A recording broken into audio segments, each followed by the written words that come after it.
Hello, everyone. Welcome to Snap Take. This is Glazer of Snap Judgments, the official Marvel Snap Zone podcast, and we have an awesome couple of decks for you today.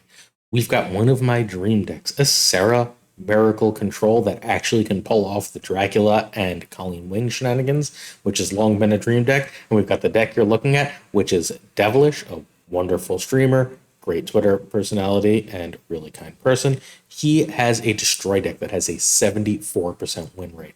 Yeah, you heard that right. 74% win rate. Before we go any further, though, I would like to ask you to subscribe, ring that notification bell, comment, like, do all that good stuff. All of that stuff is free, easy, takes you at most 2 seconds of your life, and it really helps out our channel. It helps us grow, it helps our reach, it helps us with that YouTube algorithm, so please help us out. In return, every single weekday, we bring you at least two brand new decks. These two new decks will be ahead of the meta. They are not the decks you find on everyone else's channel. They are unexpected. They are new and they are successful. They help you snap effectively. If you snap effectively, you get more cubes. You hit infinite. You get your infinity borders. We help you achieve your goals in Marvel Snap. And in return, if you're willing, if you find value, please hit us up with that sub and help us out with that YouTube algorithm. We'd greatly appreciate it. Let's start talking about the first deck. This is Devilish Destroy, 74% win rate in a real sample. Okay. Let's start with, it's a Deadpool deck, right? Deadpool decks are not traditionally consistent. However, this one works really well because it doesn't need Deadpool to compete. That's the real power of Daken in this deck. What you would like to do, like the Deadpool playline, is something like Deadpool on 1 to Carnage on 2 to Forge and Deadpool on 3 to Venom on 4. At that point, your death is cheap enough to get a play out because now you can play a Yandu or whatever. You get a death out, and then you drop a huge. You get a death out, and you can drop a huge null, or you can play Deadpool and then Killmonger it, and last turn drop a death and null, and that Deadpool getting bigger and bigger is going to make your null huge. The other play is you can go something like Yandu on 1 into Forge on 2 into Daken on 3. That's going to give you a Muramasa shard that you have 8,000 ways to destroy on 4. Pick whichever one makes sense to you. You now have an early 12 power card, which seems bad, right? It seems like that's an easy thing for your opponent to destroy. However, if that is destroyed, that's just a bigger null for later. Turn 5, you'd like to destroy as much as humanly possible because you're trying to pump up your null and see if you can get your death to 0. If you can do so, you play both of those cards. If you cannot get, it's very unlikely that you get your death to actually 0, but getting your death to 2 is totally reasonable in this deck because Wolverine and Deadpool can die over and over again. And there's just a lot of junk in the game, a lot of random squirrels, a lot of random rocks, and occasional other nonsense card. At that point, you can feel free to play Death and Shang-Chi. Death will be 2 cost, Shang-Chi will be 4, and you will get a kill out of this game. Your other thing you can do, even with a 12 power Daken, or larger Daken if you can somehow pull that off, is you can Venom that Daken. Feel free to eat anything you want and make something nice and big because none of that power is lost as long as you do it with Venom. You keep that power both in Venom and you keep that power in Null. You're getting that power 2 different ways. This deck is really phenomenal at going over the top of almost everything in the meta. A lot of the mid-rangey stuff in the game seems bad, and you're really sad when you draw a rock. But like rocks are just more things to die, and this deck goes well over the top of most of the opponent's decks. Just be careful with your initiative. You really, really, really want to lose initiative in this deck. That's one of the reasons that it doesn't run a card like Bucky, which, while powerful, will win you initiative early. You want to stack up as much as possible, barring Armor and Cosmo. You want to stack up as much as possible in that early lane so that you can lose the other 2 locations and thus be able to lose priority going to the last turns and win the game. Because you've got Shang, Null, Death that you don't want to get Enchantress or Shang-Chi or whatever else. A single Shang-Chi is not enough usually to beat this deck if you lose priority. It's really, really powerful. I really love the add of Forge for both Daken and Deadpool. It works really well on curve to both with Deadpool on 3 and with Daken 2 into 3. I think that that is one of the best uses of Forge we've ever seen. I still think Forge could probably have like one more power or something, give 3 power based on the pump 2 Hulk Buster. But even so, Forge is now a really, really, really great and powerful card for this archetype.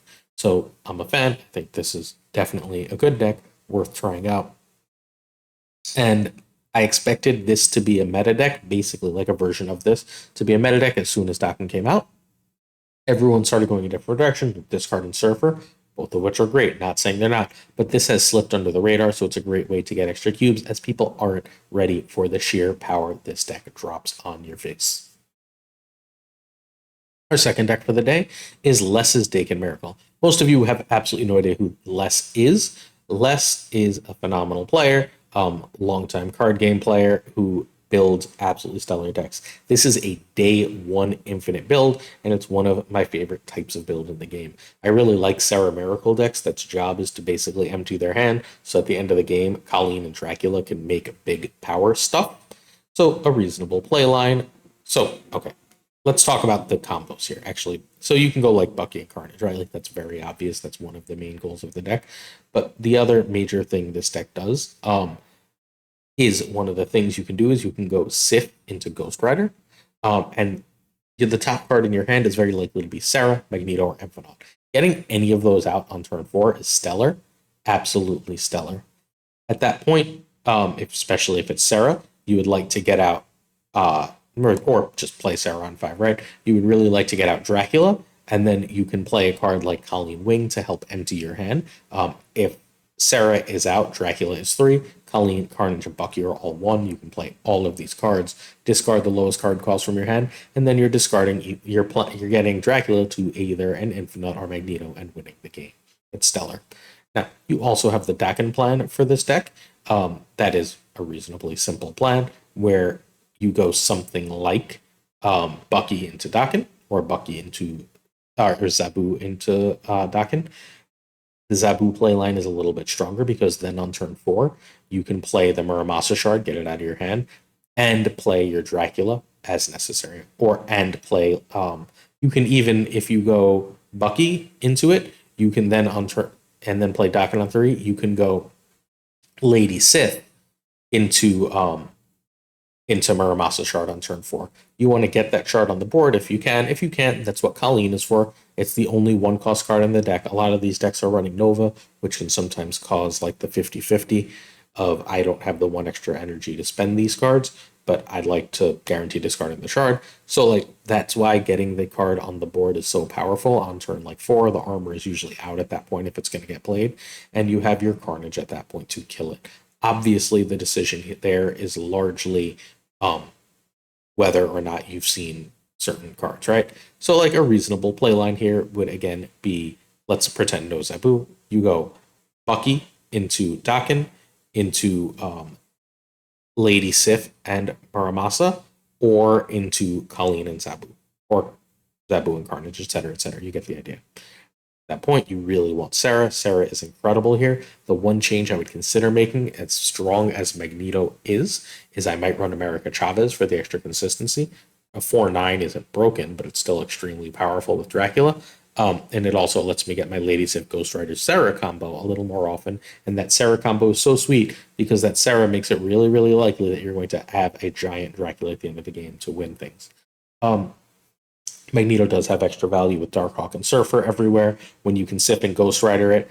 But while that's a good play, that is not the main strategy of the deck. So I think I'd personally prefer America, but this deck has numerous absolutely stellar combos. It is the combo discard destroy package. I've wanted this deck to be good since I started playing the game straight up. When I was in Series 2 and I was looking up Series 3 decks, there was no Series 4 or 5 yet. My dream was to do the Dracula Colleen thing and then like only have a big card in hand in a Sera Miracle deck. This is that deck. It's so great. It hit infinite in one day. This is a must-play deck, especially if you want something that no one else is playing that's different, that people aren't expecting. Your last turn play, if you don't see anything else, right? Like you get Sera out, you can Shang something, and you can still play Carnage, Bucky, and Colleen with it. That's 10, 14 power plus the 3 of Shang, 17, plus whatever Shang kills. That's awesome, right? If you already had Zabu out, you could even manage to, well, I guess you're out of 2s at that point. So that's everything you could play. But like, even so, this deck is fantastic. This deck is fantastic. You should absolutely play it. There's a reason it didn't fit in one day. This is a great deck.